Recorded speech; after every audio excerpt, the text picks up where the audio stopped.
A major breaking development involving the Mueller report from people who read the report with their own expert eyes. Nearly 400 former federal prosecutors.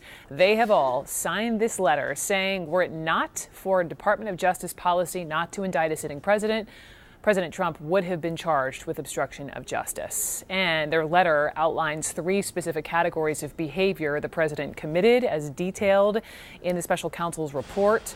The president's efforts to fire Mueller and to falsify evidence about that effort.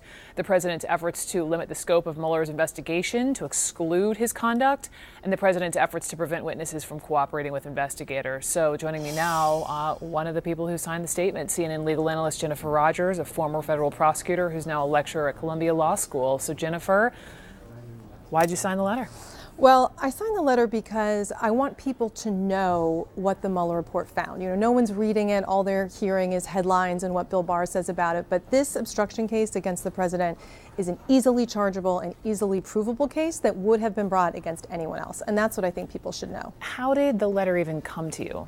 I got it from a former colleague of mine from the Southern District of New York. I think it just kind of started making its way around people who used to work at the Department of Justice. But now that it's public, I think a lot more people who hadn't had a chance to hear about it before will probably sign on. Who's signing the letter? Left, right, center, all of the above? Everybody. I mean, certainly probably more Democrats than Republicans, I would say, but people who worked across all administrations. I think I read that it started with Eisenhower, actually, and, you know, all the way up to very recent former federal prosecutors. So certainly some prominent Republican names in there. So what do you want out of this? I just want people to understand what's going on. You know, 440 some pages. No one is, well, very few people are going to sit down and absorb all of that. So they should know that the takeaway is, contrary to what the Attorney General is saying, this is an obstruction case. Anyone else would have been charged. The president did obstruct justice. It's just that he can't be charged with it now. He could be charged after his term is over. He could be impeached by Congress because of it. But those crimes happened. I get you wanting to educate the American public, and it's a lot of pages in a report, a lot of complications that I'm going to guess not everyone has actually read. But do you want more than that? Well, I want him to be held accountable, to be honest with you. What does that mean? I would like to see Congress investigate impeachment. You know, they have to do their investigation first, but I think they will find high crimes and misdemeanors there.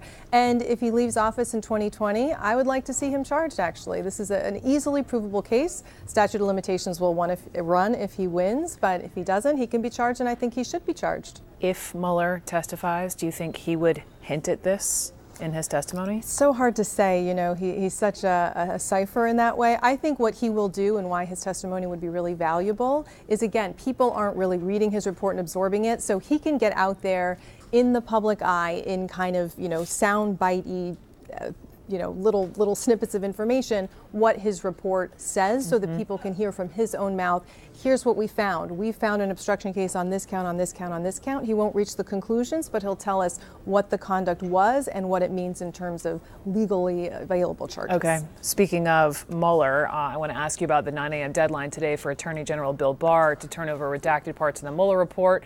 We know that didn't happen. The House Judiciary Committee has just scheduled a contempt of Congress hearing for Wednesday. Moments ago, the DOJ said officials are, quote unquote, disappointed that the committee is moving in that direction. They've invited members of the committee to a Wednesday meeting. Do you think this is a sign that Barr does not want to be held in contempt? Well, I think he certainly doesn't want to be held in contempt. You know, who wants that on your resume at the end of the day? But, you know, I don't think he's willing to give on this. I think this is another delay tactic. You know, he wants to put out there that they're being reasonable, they're willing to compromise with Congress, kind of kick the can down the road a little bit, because ultimately this is all going to end up in court, and both sides want to seem reasonable about the negotiating that they did before. I mean, that's what, at the end of the day, this goes to court, right? Wednesday will happen. What really comes of that, I guess? Yeah, the problem is, I mean, what will eventually come of it? I think Congress will get what they want, but it takes too long. I mean, this is really the problem. There's no quick way to get that to happen before, you know, once you go to court, it takes a long time. It's just the way it works.